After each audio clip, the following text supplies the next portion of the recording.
Hi, I'm James. And I'm Kaitlyn, and we're accredited exercise physiologists from iFitness Exercise Physiology in Woy Woy on the Central Coast. We spend a lot of our week talking to patients and other health professionals about the benefits of exercise and helping people use exercise to improve their overall health and their quality of life. There is so much information out there about exercise, some of it good and some of it not so good. And because exercise is so beneficial, lots of people have opinions about what to do and how to do it, and with the rise of social media influencers, it's almost as if you ask 5 influencers their opinion, they'll give you 6 different and conflicting results. Unfortunately, this abundance of information and opinions often result in many people getting overwhelmed and confused about what exercise to do, how much they need to do, and where to start. The great tragedy of this is too often this confusion results in people just not doing anything. And it all seems too complicated, and they ultimately miss out on all those great benefits that regular exercise can offer people. The thing is, exercise on the whole is really easy and works on very simple biological principles. One of our favourite parts of work is teaching patients about this, and we hear all the time how motivating it is for people to be able to understand how and why exercise is beneficial. Because when we understand the reason behind why you're doing something, it makes it so much more easier to be able to do it. It's because of this that we decided to put together the video series on the basics of exercise, so that we could help even more people become active and healthy. So first things first, you may be wondering, what is an accredited exercise physiologist, or AEP for short?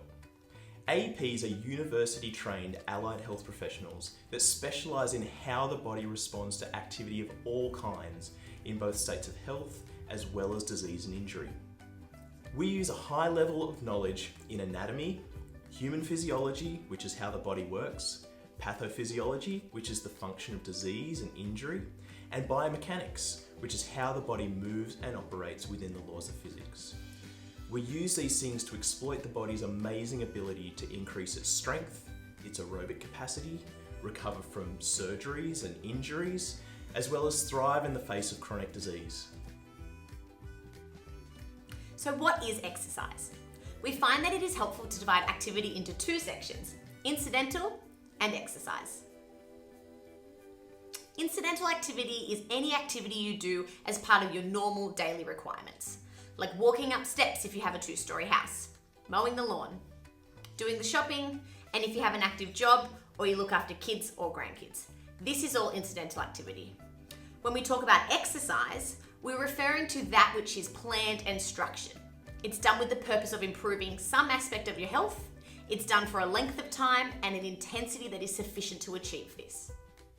This might include going for a walk or a run, swimming, doing weights, doing a gym class, an aerobics class, a circuit class, stretching, or rehab exercises. And when we talk about the benefits of exercise, we are talking about the benefits of exercise, not incidental activity. However, that's not to say that incidental activity isn't beneficial. On the contrary, however, that's for different reasons, and we'll cover that deeper in the series. Broadly speaking, we like to talk about exercise in 4 different categories. So first up, we have aerobic or cardiovascular exercise, and this is focused predominantly on the strength and function of your heart, lungs, and blood vessels. Your cardiovascular function is typically what we're talking about when we refer to your fitness. So the second type is strength or resistance training, and this training is focused on improving the strength of your muscles and improving the support of your joints. The third one is flexibility training. So this is focused on improving your mobility around your joints. And finally, the fourth one is balance and coordination training. So this is focused on improving the efficiency of your nerve connections between your brain and your muscles, which we refer to as your neuromuscular connections. Your body's ability to control where your limbs are and how they move in space, as well as your ability to control and move your center of gravity relative to your base of support. Don't worry if any of these terms seem a little bit confusing, because we'll break them down a lot more in this series. So how much exercise should you be doing and how often should you be doing it? For you personally, the answer to this question will depend on what you're trying to achieve with exercise. And as AEPs, putting together personalised plans for people, it's our bread and butter. And between us, we have over 20 years experience. Generally speaking though, the Australian government has a set of guidelines, and these serve as a list of recommendations for people who want to improve and to maintain good health. There are recommendations for different age groups based on their needs, and these can be found at the Department of Health's website. However, if you are aged between 18 and 64, the guidelines are: doing any physical activity is better than doing none. So if you are currently doing no physical activity, start by doing some and gradually build up to the recommended amount. Be active on most, preferably all, days of the week. Accumulate 150 to 300 minutes, or 2.5 to 5 hours, of moderate intensity physical activity, or 75 to 150 minutes, so 1.25 hours to 2.5 hours, of vigorous intensity physical activity, or an equivalent combination of moderate and vigorous each week. Do strength training activities on at least 2 days of the week. Minimize the amount of time spent in prolonged sitting, and break up long periods of sitting as often as possible. So there are a few important terms there, particularly when it comes to intensity. So for most people who are starting out, who have underlying illnesses or injuries, usually moderate intensity exercise is the best place to start, as it's really beneficial and very, very safe. A simple way to describe moderate intensity is that it's when you're working hard enough to notice an increase to your breathing so that you are at least a little puffy, but can still hold a conversation. Another test might be that you could hold a conversation okay, but would struggle to sing a song. There are other ways to measure this, of course, and we'll cover that a lot more in the next video. Performing regular physical activity at an appropriate level is hands down one of the best things that you can do for your health, and the benefits are seemingly endless. But, to mention a few, so an increase in fitness and strength, more energy, an improved mood and mental health, longer life, a reduced risk of chronic disease, better mobility, increased bone density, lower blood pressure, lower cholesterol, more years of independent living as we age, better sleep, better stress management, better productivity both at work and at home, and reduced risk of injury, as well as better lung function. There's also a reduced risk of dementia, and some studies have put this as high as a 90% reduction in risk. So I think you get the picture. We could go on like this forever. At the beginning of this video, we said that exercise was simple, and I'm going to tell you how simple. You just need to know how exercise works. When it comes to improving something, bone strength, muscle strength, fitness, anything, your body works on this model of stress and then recovery. Where this cycle is regular enough, you get adaptations so that muscle fibers can be made thicker and stronger, and systems more efficient. And in this way, the thing that caused the stress is no longer stressful. So in this instance, when we're talking about stress, we're talking about exercise. And your recovery is good quality sleep and nutrition.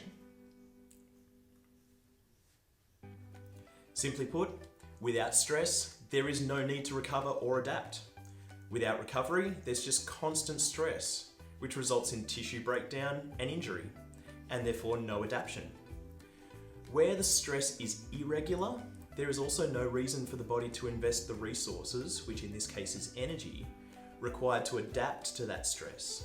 It would really rather just cross its fingers and hope it doesn't happen again. Or if it does, it'll just deal with it when and if it does. Exercise is meant to be temporary, controlled stress to the body. This tells the body that something is happening that's outside of its current capabilities. Your body is programmed to make your regular activities as efficient as they can possibly be. And so if you're exercising at, say, a moderate intensity, where you're getting your breathing up and your heart rate up, and you're doing it regularly enough through the week, your body has to improve its aerobic capacity so that you're better able to get up that hill with less effort, without needing to take a rest, and you generally have better endurance. The same thing applies if you're lifting weights to get stronger. So if at the end of your sets and your reps, you can feel that your muscles are tired and fatigued, and you're recovering appropriately enough, you're doing it regularly enough, then your body must respond by making your muscle fibers better activated by your nerves, your muscle fibers thicker and stronger, and you will be able to lift more. Therefore, you can boil exercise down into 3 golden rules if you want to improve. Number 1, do something that is at least somewhat challenging for your body. Number 2, do it regularly. And number 3, make sure you get adequate recovery, sleep and nutrition. That's it. There's no special potion, no secret body hacks, that's just how your body works. And if you do those 3 things, you will improve, guaranteed. With all this talk about the benefits of exercise, it is worth mentioning one thing that can come up: delayed onset muscle soreness, or DOMS. Most of you have probably experienced DOMS before. This can happen if you haven't done a lot of physical activity a while, and then you go out and decide to do a garden makeover, and the next day you're quite sore. Typically, many people's response to DOMS is, "I've overdone it," or "I've injured myself," or "I won't do that again," or some kind of other variation of this. The truth, though, is that neither of these responses are necessarily correct. You see, if you give the body a stressful stimulus, you stress the muscle fibers, and if it's stressful enough, it causes the fibers to strain a little, and on a microscopic level, you get a little bit of damage. And the result of this is some pain and stiffness that can last in some cases up to a week, but typically a day or 2. This normally appears 24 to 72 hours after the exercise bout. So DOMS sucks. It's painful, it's inconvenient, but DOMS doesn't have to mean that you've injured yourself. It doesn't necessarily mean that you've overdone anything. All it means is that you've done something challenging or difficult. Odds are, if you did exactly the same thing a few days later, you probably wouldn't get it again. And if you did, it would be far less than what it was before. Typically, DOMS will affect you the first or second time that you try something challenging on you. But then the body adapts, and you don't get it again unless you change things significantly or do something again that's harder. Unfortunately, many people give up after experiencing DOMS, and the great tragedy is that you go through all of that for nothing, because if you stop exercising after that, your body can't adapt to it, and you've gone through all the pain for no gain. So don't be put off if you get DOMS. It happens to the best of us, and you could think about it as the one temporary downside to exercise. So why not grab a partner, a relative, a neighbor, or some friends? Get involved to help them do it with you. If you're like me, your whole life runs on a schedule. So scheduling exercise in can be a really, really great way to make sure it gets done. Join a group. Aside from the social aspect, having like-minded people together doing a similar fitness activity can be really motivating. Here at iFitness, we have many groups that run throughout the week, so if that sounds of interest to you, get in touch. Make sure you pick an activity that you like. Exercise is something that we want you to be doing regularly, and if it's an activity that you hate, this is really, really tough. Why not look for activities that you're already doing and try to turn it into some form of exercise? Activity trackers or Fitbits are another great way that you can improve your motivation to exercise. The great thing is they're really common and cheap these days. You don't necessarily need to buy the most expensive one. They're probably already built into your phone. You can do challenges on them, you can compare your results with friends, and if you've got a bit of a competitive streak or you like to see data, this can be a really good option for you. We hope that you've enjoyed this introduction to exercise, and if you did enjoy it, then please feel free to sign up for the rest of the course, where we're going to dive deeper into the different types of activity as well as incidental activity.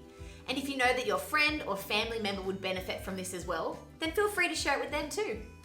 Our website is also a great resource with lots of great blog posts. We even have a Facebook group called Fit, Strong and Beyond, and that has lots of free workouts and other great resources.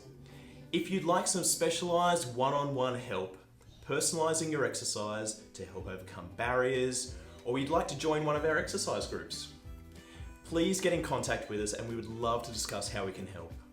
Thanks again for watching.